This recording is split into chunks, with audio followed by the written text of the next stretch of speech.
ज्ञान और सुराव एक दूसरे से बात कर रहे थे। ज्ञान बोला, सुराव, मेरे एक दोस्त ने कमाल की खबर दी है। अगर हमने उसे कवर कर लिया ना तो हम छा जाएंगे।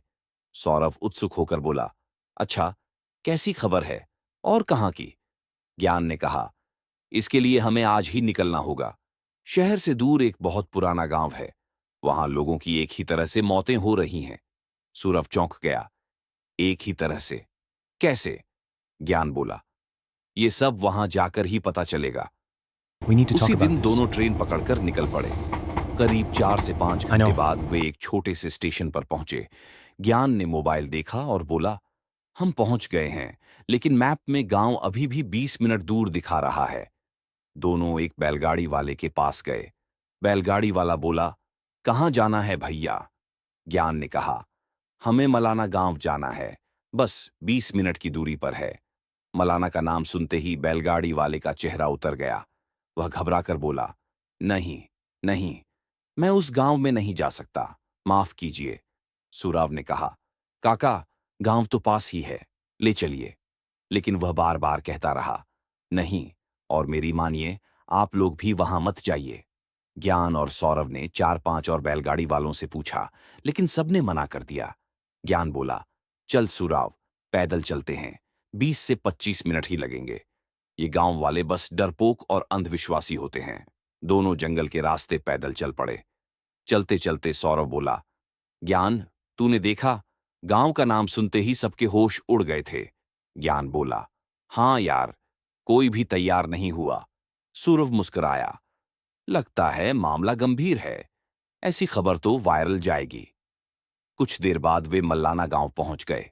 सूरव बोला, यही है वो गांव, लेकिन यहां तो सब सामान्य लग रहा है। दोनों एक बुजुर्ग काका के पास गए और उन्हें बताया कि वे रिपोर्ट कवर करने आए हैं। काका गंभीर स्वर में बोले, बेटा, तुम शहर के लोग हो, शायद इन बातों पर विश्वास नहीं करते, लेकिन मेरी बात मानो, जैसे आए हो वैसे ही लौट जाओ, वरना तुम्हारी जान भी खतरे में पड़ सकती है। ज्ञान ने सौरभ के कान में फुसफुसाया, देखा, बस बेवजह का डर। काफी अनुरोध के बाद काका ने उन्हें एक पुरानी छोटी सी कुटिया दे दी। शाम के करीब 6 बजे दोनों बाहर खड़े थे। उन्होंने देखा, गांव के लोग तेजी से अपने घरों में जा रहे थे और दरवाजे बंद कर रहे थे। सौरभ बोला, ज्ञान, अभी तो सिर्फ 6 बजे हैं, सब घरों में क्यों जा रहे हैं? तभी वही काका आए और बोले, तुम दोनों भी कुटिया के अंदर चले जाओ, रात में बाहर मत निकलना। कुछ आवाजें सुनाई दें तो अनसुना कर देना। दोनों काका की बात सुनकर कुटिया के अंदर आ गए। ज्ञान बोला, एक गांव वाले सब कितनी जल्दी घरों में चले गए, ऐसा क्या डर फैला हुआ है? सुराव बोला, छोड़, वैसे भी हम हमारा काम कल से शुरू करेंगे, अभी सो जाते हैं, मैं तो बहुत थक गया हूं। दोनों सो जाते हैं। रात बीत गई। सुबह कुटिया में हल्की धूप पड़ रही थी, लेकिन बाहर से जोर जोर से रोने की आवाजें आ रही थीं।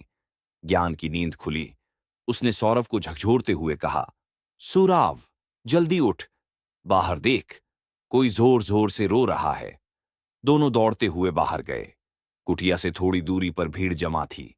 जैसे ही वे पास पहुंचे, उनकी सांस थम गई।